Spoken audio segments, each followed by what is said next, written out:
നമ്മുടെ ജീവിതത്തിലേക്ക് വന്ന് വീഴുമ്പോൾ നമ്മൾ പതിവായിട്ട് ചോദിക്കുന്നൊരു ചോദ്യമില്ലേ, ദൈവമേ എന്തുകൊണ്ടാണ് എൻ്റെ തലയിലേക്ക് തന്നെ ഈ കഷ്ടകാലം മുഴുവൻ ഇങ്ങനെ കൊണ്ടിട്ട് തരുന്നത് എന്ന്. അതിനൊരു ഉഗ്രൻ ഉത്തരവുണ്ട്. 3 ഗ്രാൻഡ് സ്ലാം പട്ടങ്ങൾ വരെ കിട്ടിയ ടെന്നീസ് കളിക്കാരൻ ആർതർ റോബർട്ട് ആഷയെ അറിയില്ലേ? അദ്ദേഹം ആരാധകരുടെ നടുവിൽ ഇങ്ങനെ സന്തോഷമായിട്ട് ജീവിക്കുന്ന കാലമാണ്. അതിനിടയ്ക്കാണ് ഒരു ഹാർട്ട് അറ്റാക്ക് വന്നത്.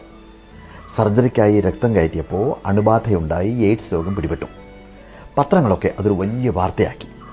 ലോകത്ത് മുഴുവൻ ആരാധകരുള്ള എത്രയോ പേരെ സഹായിച്ച് ജീവിച്ച ആഷയ്ക്ക് മാത്രം എങ്ങനെ ഇങ്ങനെ ഒരു കഷ്ടകാലം വന്നു എന്ന് ചോദിച്ചുകൊണ്ട് ഒരു പത്രം എഡിറ്റോറിയൽ എഴുതി. ആഷെ അതിന് കൊടുത്ത മറുപടി നമുക്കൊക്കെ മനസ്സിൽ സൂക്ഷിക്കാവുന്നതാണ്.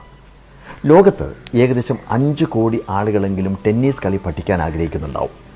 ഇതിൽ ഏകദേശം 50 ലക്ഷം പേർക്ക് മാത്രമേ പഠിക്കാനുള്ള അവസരം കിട്ടുന്നുള്ളൂ. അതിൽ ഒരു 5 ലക്ഷം പേരെ കളി മുഴുവനായിട്ട് പഠിക്കുന്നുള്ളൂ.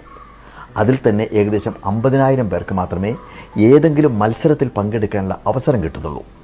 ഇതിനകത്ത് 5,000 പേര് മാത്രമാണ് ഗ്രാൻഡ് സ്ലാം തലത്തിലേക്ക് ഉയരുന്നത്.